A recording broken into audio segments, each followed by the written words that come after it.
तो हम लोग परिवार के सदस्य आपस में बातचीत करके कैसे जीते उसके लिए नियमानुसार बातचीत करने के लिए जा रहा हूँ कि निषाद पार्टी को भी जिससे अन्य पार्टी को सिंबल मिला उसी तरीके से हम लोग अपने सिंबल पर चुनाव में हम लोगों ने वादा किया कि मोदी जी को फिर से प्रधानमंत्री बनाना 400 पार एनडीए सरकार उसके लिए हम चाहते हैं कि 80 सीट हम लोग जीते उत्तर प्रदेश में। अगर ईवीएम खराब है तो जो जीती हुई सीटें हैं जहाँ सरकार बनी है उसे विड्रा कर लें, उसे वापस कर लें अगर ईवीएम पर भरोसा नहीं है तो। और रहा स्वतंत्र एजेंसी है ईडी की, उसका अपना काम है और जो जिस लायक रहता है उसको निश्चित रूप से भारत के संविधान के मुताबिक उसे सजा का पात्र है।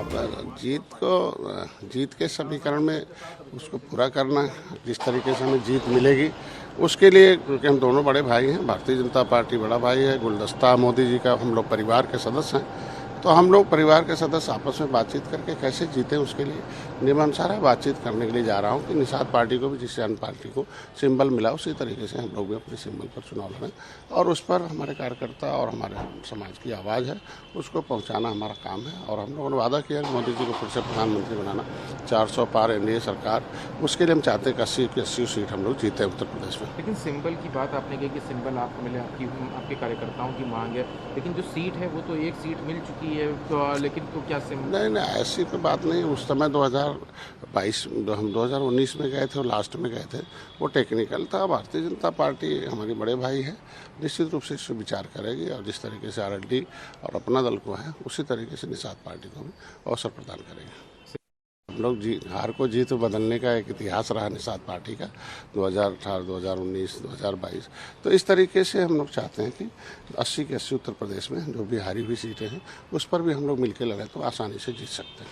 सर एक सवाल और है, कल मुंबई में भारत जोड़ो न्याय से है और शक्ति जो है उसमें उन्होंने बताया कि शक्ति से लड़ना इतना आसान नहीं है और इसमें शक्ति का जो किंग है वो ईवीएम के साथ है। तो कहीं ना कहीं उन्होंने प्रधानमंत्री के ऊपर निशाना साधा और ये भी कहा कि प्रधानमंत्री ईडी का प्रयोग करते हैं, सीबीआई का प्रयोग करता है, ईवीएम का प्रयोग करते हैं। अगर ईवीएम खराब है तो जो जीती हुई सीटें हैं जहां सरकार बनी है उसे विड्रा कर लें, उसे वापस कर लें अगर ईवीएम पर भरोसा नहीं है तो। और रहा स्वतंत्र एजेंसी है ईडी की, उसका अपना काम है और जो जिस लायक रहता है उसको निश्चित रूप से भारत के संविधान के मुताबिक उसे सजा का पात्र है।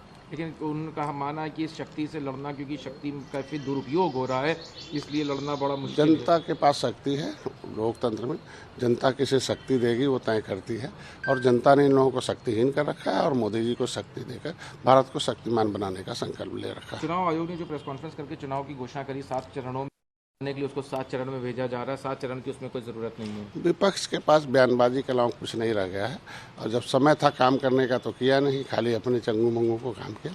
मोदी इसलिए सबका काम कर रहे हैं, सबका साथ, सबका विकास, सबका विश्वास, इसलिए सारी जनता हमारे साथ है, इसलिए विपक्ष परेशान है, बयानबाजी कर रहा है।